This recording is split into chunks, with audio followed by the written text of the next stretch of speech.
जय भोलेनाथ जी, जय माता दी। स्वागत है आप सबका मेरे इस चैनल पर। स्वागत है भगवान भोलेनाथ की नई कथा में।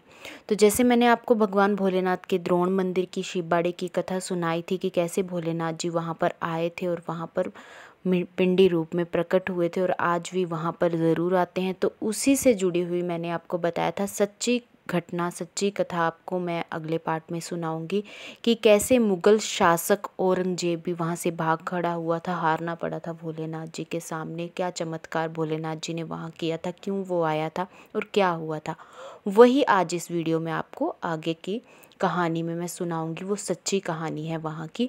तो आगे बढ़ने से पहले अगर अभी तक चैनल को सब्सक्राइब नहीं किया है तो चैनल को सब्सक्राइब कर लीजिए, ताकि आप इसी तरह से हमारे चैनल के साथ जुड़े रहें और आपको हर वीडियो की नोटिफिकेशन मिलती रहे। कोई भी आपका सुझाव हो, आपने कुछ कहना हो, कोई भी आपको अच्छा लगे या बुरा लगे बात, आप कमेंट बॉक्स में लिख सकते हैं। वीडियो अच्छी लगी तो लाइक ज़रूर कीजिएगा, अगर अच्छी ना लगी हो तब भी सुजेशन दीजिएगा। तो आगे बढ़ते हैं हम इस कथा में। जिसे मैंने आपको बताया था, ये द्रोण मंदिर शिवबाड़ी, जहाँ पर द्रोणाचार्य जी की पुत्री ने हट करके शिवजी भगवान जी को रोका था, तो वहीं पर शिवजी भगवान जी का मंदिर बन गया था, प्रकट हो गया था। सारी नगरी जो थी वो नीचे धंस गई थी और शमशान घाट मंदिर के आसपास बन गया था। तो जैसे हम सभी जानते हैं कि जब भारत पे आक्रमण हुए थे, भारत में बहुत सारे मुग़ल शासक आक्रमणकारी आए जो सबसे पहले भारत के मंदिरों को लूटते थे, मंदिरों पर आक्रमण करते थे।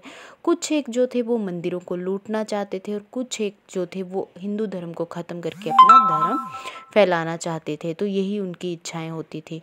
तो इसी तरह से औरंगजेब ने एक बार इस मंदिर पर भी आक्रमण किया था, भगवान शिवबाड़ी द्रोण मंदिर शिवबाड़ी के ऊपर।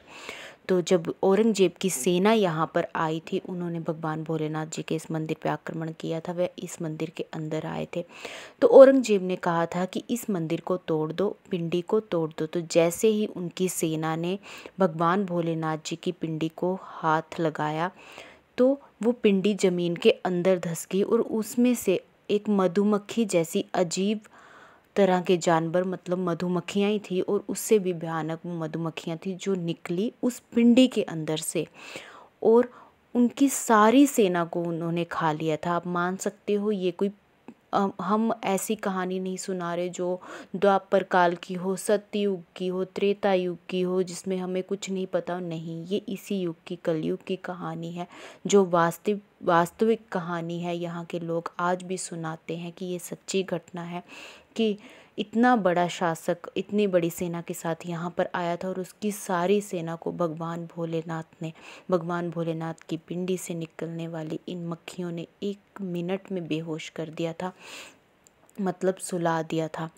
तो वहाँ पर जब वो लोग, सारी सेना उनकी धड़ हो गई, सारी सेना गिर गई ज़मीन पर, वह कुछ नहीं कर सकता था। तो वह भी इस जो चमत्कार को देखकर 1 मिनट के लिए घबरा गया था और उस समय उसने भी भगवान भोलेनाथ के प्रताप को मान लिया था और ओम नमः शिवाय ही उसके मुंह से निकल रहा था। जिस ओम नमः शिवाय के जाप से ही उसकी सेना दोबारा होश में आई और वो वहाँ से मुड़ गया और वह भी भगवान भोलेनाथ की शक्ति के सामने हार गया था, घुटने टेक दिए थे। इस मंदिर का कुछ नहीं कर सका था, ना तो इस मंदिर को लूट सका था, ना ही तोड़ सका था और अपनी सेना जैसे लेकर आया था वैसे ही वापस मुड़ गया था।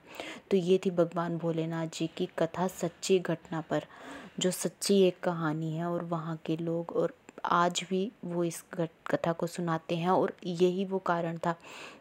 ये पिंडी आप देखेंगे तो ये जैसे भोलेनाथ की शिवलिंग होती है ज़मीन के ऊपर, लेकिन शिवबाड़ी की द्रोण मंदिर की जो शिवलिंग है वो ज़मीन के ऊपर नहीं है, ये अंदर है शिवलिंग। अगर आज भी आप देखेंगे उसके निशान शिवलिंग पर दिखते हैं और इसी शिवलिंग के अंदर से निकली थी वो मक्खियाँ जिन्होंने औरंगजेब की सारी सेना को सुला दिया था।